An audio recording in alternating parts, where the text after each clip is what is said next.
देखिए जी, आप पाकिस्तान में और कराची में सिंध में सबसे तरक्की याफ्ता सूबा, जिसमें तरक्याती काम देखें।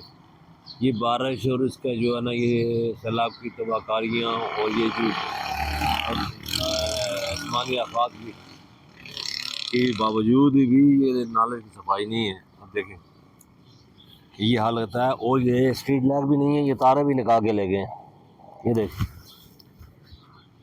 ये सारी स्ट्रीट लाइट जो है ना वो ख़त्म है।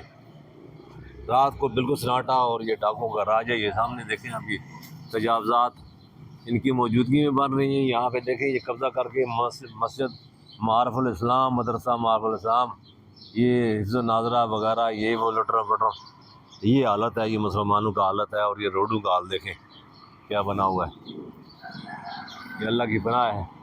ये यहाँ तो फिर नाला कुछ साफ, अब लोग ये कचरा कहाँ से अंदर फेंकते हैं, और सफाई कोई नहीं है। कल क्या हाल